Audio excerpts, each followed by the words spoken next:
Le pire, c'est de naître femme dans un monde où l'homme, mouillé de chaud, demeure sexiste et macho, englué dans 30 kilos de muscles artificiels, dénonçant les défauts des entrailles de maman parce que c'est une femelle, et puis se faire brûler la peau par les rétines affûtées de ces meutes de loups affamés, bavant sur les cadenas à 8 chiffres, des soutiens-gorge harnachés ou des côtés plongeants des passantes élégantes, mais fatiguées.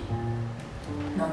Le pire, c'est de naître étranger, dans un pays qui t'a vu grandir, dans un pays qui t'a vu ramer, qui se quittait de ta maison, mais qui te cloue au bas de l'échelle en déclarant « Oh, dommage, vous auriez pu tout avoir, un job intéressant, une famille, des enfants, vous auriez certainement pu vous épanouir, jouer dans la cour des grands. Malheureusement, les couleurs de votre passeport disent que vous faites ramadan, et chez nous, on a de la place pour tout le monde, hein, vraiment, à condition qu'ils affichent sur leur visage la couleur du parmesan. » Et c'est horrible ça, c'est avoir une longueur de retard toute sa vie pour une couleur de peau, être déclassé par les regards suppliants de ces hommes politiques en une des journaux et se sentir trop nu à cause d'un drapeau, se sentir trop différent à cause d'un accent.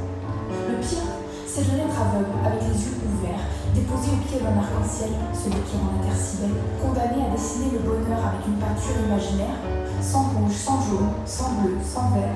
Voilà, ce qui doit être pire encore, c'est de naître riche là où il n'y a rien à acheter, où l'amour est en libre service sur chaque arbre fruitier.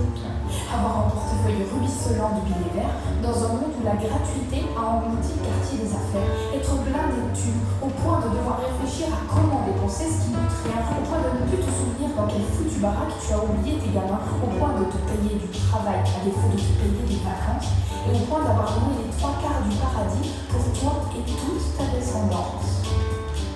Finalement, le pire du pire, ça doit être de naître gay, de se faire montrer du doigt, de déferler la chronique, parce que de dépenser, ça fait toujours sourire, non, c'est typique, et de s'entendre dire par le plus maladroit « Ah, elle est quelqu'un du même sexe, c'est aimé le soir, c'est égoïste, c'est malsain, ça devrait être interdit par la loi. » On devrait leur expliquer, nous, à nos enfants, à quoi ça ressemble la normalité, leur faire gober, de faire crac-crac avec son équivalent, c'est juste une vilaine mode qui va finir par passer. Et ben voilà, c'est ça le pire, de m'être entouré par des gens qui te filment au bide, qui te lacèrent l'existence de remarques putrides, être intoxiqué par des muscles olympiques fermés comme des huîtres hermétiques productrices de fausses perles en faux plastique. Le pire, c'est d'être voué à subir la frustration de cet humain pessimiste, celui qui dit évoluer sur le droit chemin, mais qui en réalité ne sait faire que du hors-piste, se retrouver parachuté dans un unique bon marché de la préhistoire à cette époque où la peine était de mort et où les règles du jeu étaient soit blanches soit noires. C'est de se faire condamner par le jugement de ceux qui pensent avoir raison, subir les recommandations de ces inflexibles bourrés principales, ceux qui te demandent ta confiance pour te la chérir, pour te l'embrasser, puis te l'acheter, et qui finissent par te la broyer d'un revers de reproche pour l'épingler à leur tableau de chasse avec audace à grands coups de pioche.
Je vais pas très bien. J'ai besoin de vos remèdes et ça peut pas attendre demain. J'ai mal au cœur, je ne vois plus les mains, je me tords de douleur, je m'étais assez certain. Regardez dans mes yeux, il est comme un ciel nuageux. On dirait que sur chaque paupière j'ai des champignons vénéneux. Le soir, quand je m'endors, je dois laisser la lumière car dans mes mains, je vois Darvador s'amuser avec son laser. Il m'a dit c'est normal. Il m'a dit c'est normal. Ah ouais, et regardez ma gorge là. J'arrive plus rien à avaler.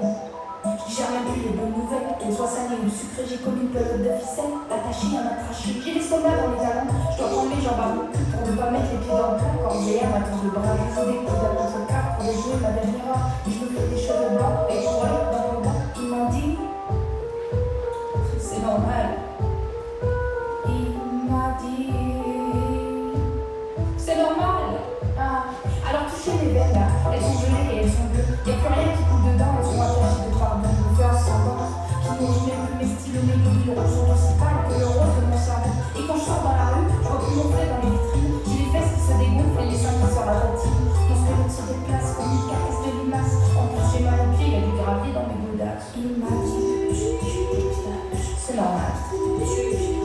Il m'a dit, c'est normal. Mais enfin, docteur, je vais pas au con, faites-moi une fleur. Je sais bien que je débarque à l'improviste et que ça fait pas trop de bonheur. Regardez-moi, voyez ma gueule. Avant, ça fait peur. S'il vous plaît, sauvez-moi. Ou bien je meurs. Pouvez pas me laisser comme ça. Pouvez pas me laisser crever comme une bête à l'agonie devant la porte de votre entrée. Je verrai à nature. En cache, en bas chiche. Je vous mettrai sur le podium de mes personnages fétiches.